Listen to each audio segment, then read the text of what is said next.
All right, 522, here we go. I get a lot of calls about this particular product, and I always like to tell guys this is one of my faves because this product right here was really the actual product I was using when I was developing the roof tube was this exact urethane. So near and dear to my heart.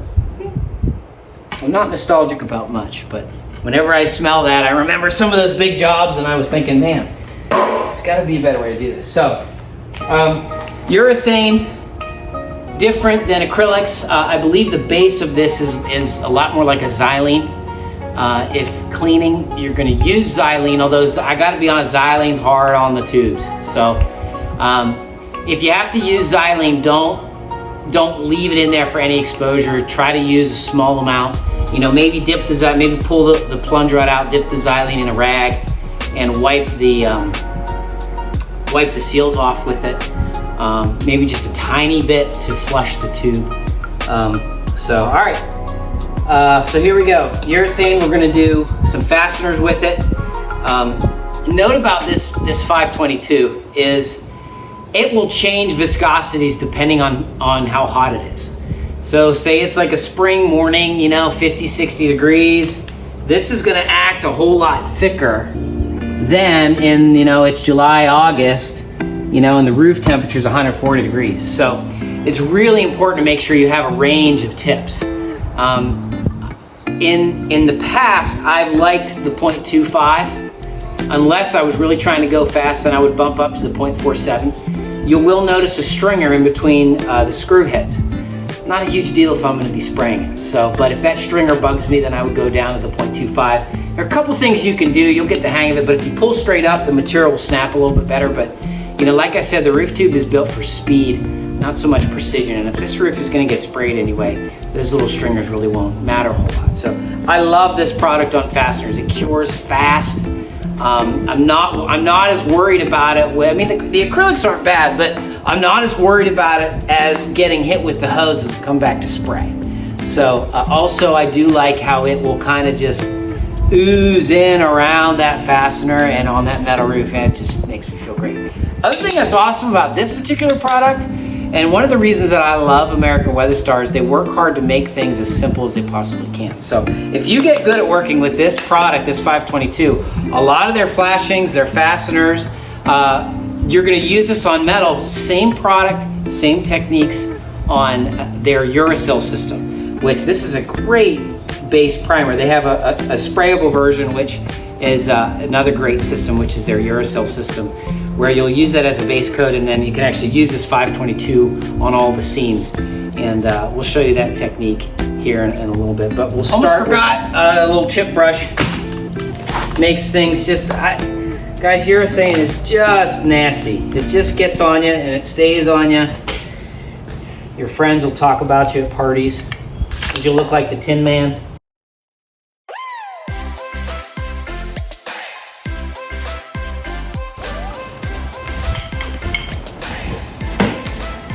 Sometimes these packings are a little tight when we send it. I have to loosen them, and then again, remember I said I kind of like these tight. So the way that I do that is I block the thumb screw, and then I righty tighty here. Again, really important. Don't try to draw the product through this long, skinny tip. Not going to work super great. So, all right, here we go. 522.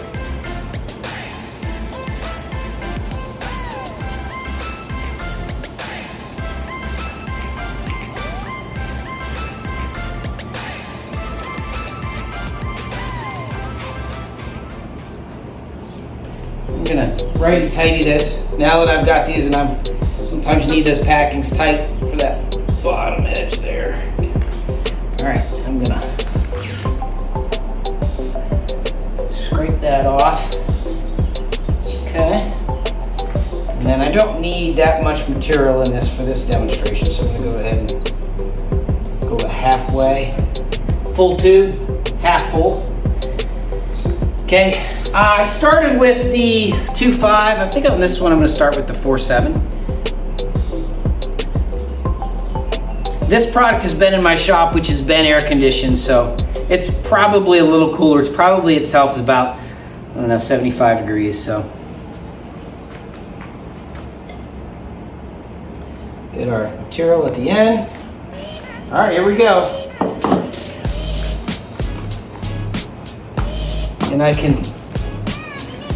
like to pull up there, get a little bit of a cleaner dollop, but this is our .47 and this is money. So I think if it was hotter in here right now, I might like the .25, but it's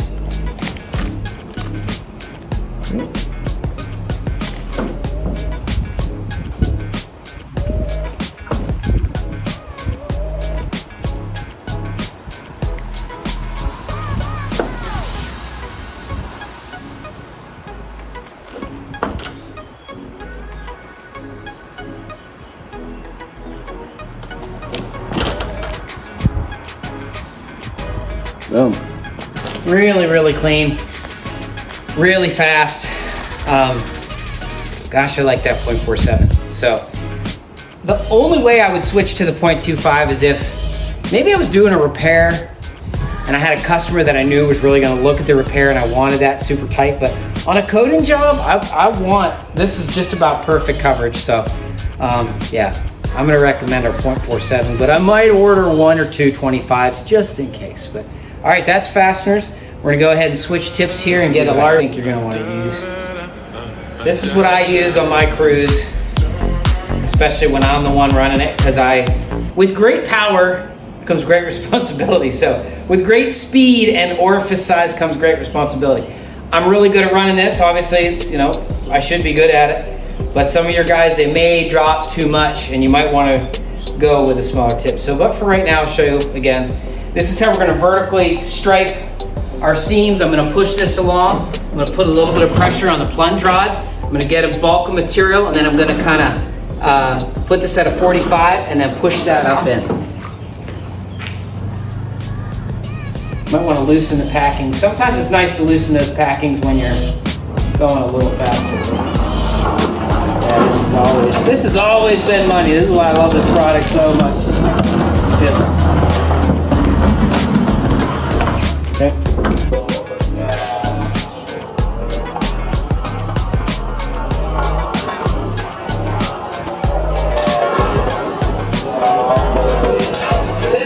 I fall right behind, and this is exactly what you want to see. You want to see that ball of material pushing right ahead. I'm pushing it up. I'm kind of coming at a 45. And I'm depositing that material. And I have a lot of control on whether or not I'm putting pressure here, pressure there. And that's, when I'm doing this, I'm really watching that material, not just on the front, but also on the back of my brush, making sure that I've got what I want there. So that's a little heavy, but that's right. So on a MetaGuard Plus system with urethane 522, which is what this is, they're saying at 2 inches wide, you need about 35 wet mils, and it should go about 250 lineal feet to the gallon.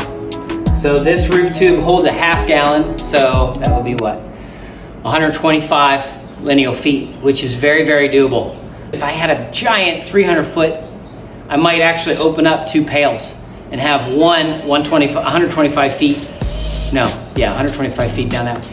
Also, I find coverage rates, I end up liking to be a little safe, and it's written at 125. I might try to shoot for 110 or 115 and make sure I've got enough product on there, because the last thing in the world I want is too little. So this is such a fast way to stripe your verticals. And this is I know right now a lot of people are moving towards a fibered spray on. This is that using the 522 as you were brushing it on, and that would take forever, but with this roof tube, the 522, there's no faster way to do this detail out there. Now maybe I'm a little bit biased, but I have been studying the industry now for a while, and really, really fast way to do verticals. So, all right, let's switch real quick and we'll go, because we'll simulate the 522 on a flat.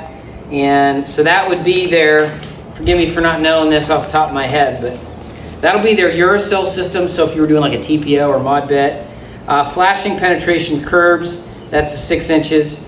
Now, I haven't said this yet, but a regular field seam, they're specifying 4 inches at 50 wet mils.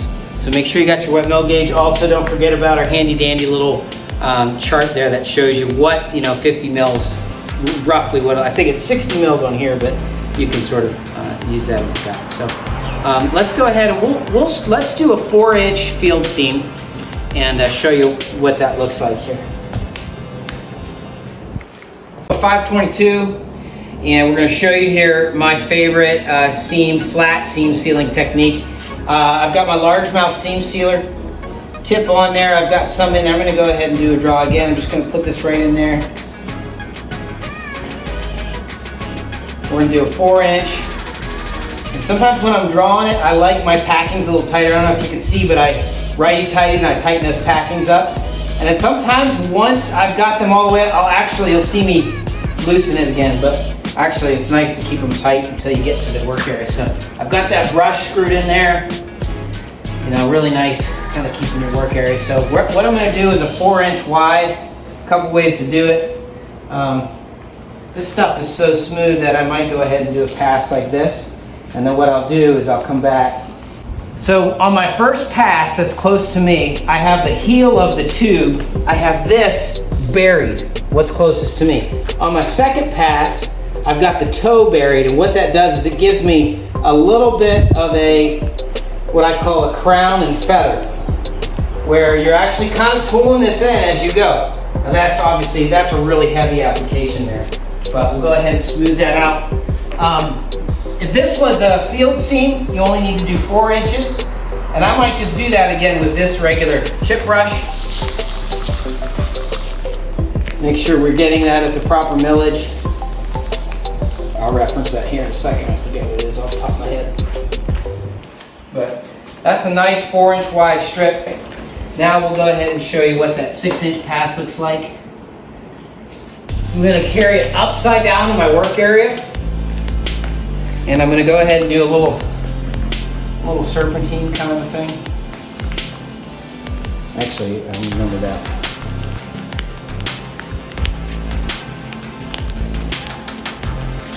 Okay, and I've got that tube pretty tight against the roof.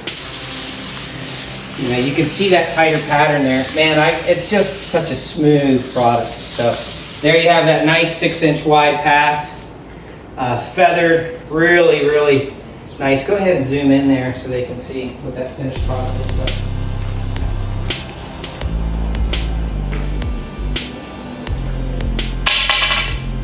Okay. That's 522, again, near and dear to my heart. I love it. It's just easy. It's easy to work with the tube. It's easy to back brush in. It cures fast. It's moisture cure. So that's one of the things in my own crews. Say you're looking at a job and it's like, 40, 50% chance of rain. I might say, hey, let's go ahead and do fasteners and let's stripe some seams, because I feel a whole lot better about those getting wet. And then if say we're doing a MetaGuard Plus, we'll save those 0% days for spraying acrylic. Whereas if it gets a little bit iffy and I'm not so sure, awesome day to use urethane, because guess what? It's moisture cured.